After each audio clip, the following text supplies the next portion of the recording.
And welcome back to The Insider. I'm Lisa Adams, and I am joined now by incumbent Republican Congressman Mike Kelly. So you are running for the 5th time. What's the top issue on voters' minds this time as you move through the district? You know what we've seen really is a combination between the economy and healthcare. Those two things that really do work hand in hand with each other. So I think that's the main interest right now, at least the way we see it and the people we've talked to. The president campaigned for you here and packed the house. You got 20 minutes to talk there, I think. So I know you and the president say the tax cut is working for all, but here in Erie we still see a major problem with blight and poverty. Right. Some people don't think that's reached them. Your response? Well, you know, part of the Tax Cuts and Jobs Act is the opportunity zones. And right here in Erie, we have 8 opportunity zones that are really critical to the revitalization of Erie. And what else would say this? We have the lowest unemployment here in almost 2.5 decades, 25 years. So while it may not be working at the level that people would like to see, it is working and it's happening. Also, more jobs, more take-home pay, and lower utility bills, and pension benefits. Some benefits have really happened. I mean, look what Erie Insurance did with a $1,000 bonus and then adding also to pensions. That's all because of the Tax Cuts and Jobs Act. But those opportunity zones, those are the things that I think don't stand out and aren't articulated. That's part of that piece. And I had a big part to do with that because the district that I represent has seen an awful lot of loss over the years. These opportunity zones are critical to rebuilding and revitalizing our community. And so let's move on to advertising, Sure. which has been pretty prevalent in this campaign. In his ads, your opponent, Ron DiNicola, accuses you of self-interest and of passing this tax measure for your own personal break in the card business. Yes. I would just say to viewers, go to factcheck.org. That's a nonpartisan group who have said, and they featured in the entire country, there's 5 braces that they talked about the most untruthful ads that are being run. Ours, about this being all about me and helping myself, is one of the ones that they point out, this is the most false, most untruthful ad out there. Now, I know my opponent doesn't like to talk about that because it doesn't work into his wheelhouse of what he'd like people to believe. We work very hard on Tax Cuts and Jobs Act, and by every measurable event, things have gotten better. In the United States, have gotten better right here, back home.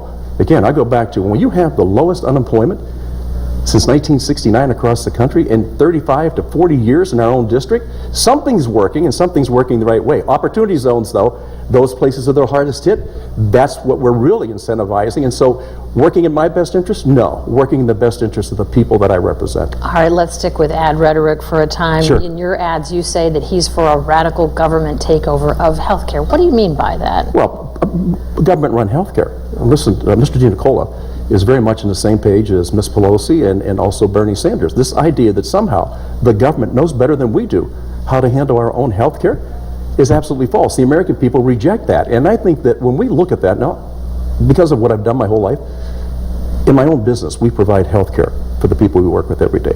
I think it's important for them to have choices, for them to be able to see what's best and what's in their best interest. Government-run health care does not work anywhere in the world. We have the opportunity for more choices. Buy health care at a price that you think you can afford and makes sense. In some cases, we're going to have to look at people in lower income areas that how do we find a way to subsidize their needs and get them to a point where they're actually having health care, and not just a health care card or insurance card with no coverage, but real health care that addresses their needs. Many of us here in Erie, I mean, obviously because the district has changed and Erie is whole, that gives your opponent an advantage, at least up here. Many of us know him here and don't think of him as the sinister character portrayed in those ads about his legal background. Sure. Has he gotten under your skin? I mean, talk a little bit about this game. No, I think that there's an old saying, if you tell the truth, that's usually what surfaces. Listen, Mr. DiNicola, born in Erie, raised in Erie, went to Southern California. He's a Hollywood lawyer. He was there for most of his professional career. Some of the cases he took, and I tell people, he was not a public defender. The cases he took on are cases he decided to take on and chose to take on. So when you look at it, especially the Mexican drug lord, kidnapped, torture, and brutally murder one of our DEA agents, and who's the person defending him and trying to get him off? Ron DiNicola. But not from here in Erie, from out in California. So I know he moved back here, and he liked people to think, listen, I'm an Erie guy and I've been here all the time. But you know what? I've lived in this district my whole life. The only 4 years I was away was at the University of Notre Dame. So I'm glad to be back here. My roommate at Notre Dame, a guy named Mike McCoy, who I played against when he played for Cathedral Prep. We became great friends. We were roommates, we were teammates, and we continue our friendship through today. So I think I have as much of of a presence in Erie as my opponent has. All right, let's talk about a big issue in the news right now, and that's this migrant caravan inching toward the southern border. How should the U.S. respond to this when the people arrive? Well, there's laws in place, and I would just say the countries have borders for a reason. There's ports of entry. Overrunning our borders and not obeying U.S. law and thinking that you are entitled to do that just because you want to be here, I get that. Listen, my ancestors came here, your ancestors came here, but they came through Ellis Island, most of them. One of the main concerns that I have, when you start having this overrun at the borders, we don't know who's coming in. You don't have a chance to see who is it that's coming. Listen, I think there's a lot of good people that want to come to the United States because of who we are and what we are. By the same token, we've got to be careful of who we allow in, especially when it comes to, are we actually able to look at these folks? Do we give physicals? You know, the big thing when you came through Ellis Island was making sure that you were in a healthy state.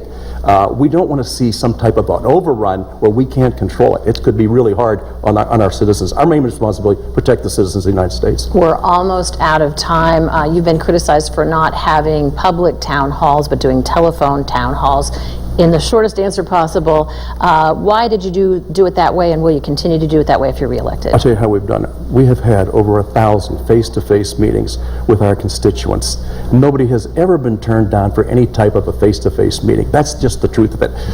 The other way to communicate with people is, of course, through telephone town halls. And as you know, we just had one this week when it came to Medicare sign-up. When you can dial 100,000 people and get somewhere between 7,000 to 8,000 people be able to weigh in, where could I possibly have that type of event physically and have that type of participation? The people that are on those calls, they're safe.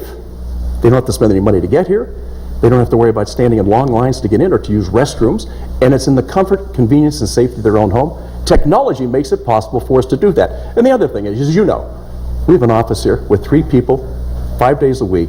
That's 24 hours a day of constituent service. And the award we got, the Democracy Award that we were considered for this year, Best Constituent Service, out of 535 offices in the government, we're one of the 3 finalists. So that is strong indication of how well we've served our constituency. All right, thanks so much for being with us. Thank you. We are out of time, and we'll be back with Libertarian Everett Beeman.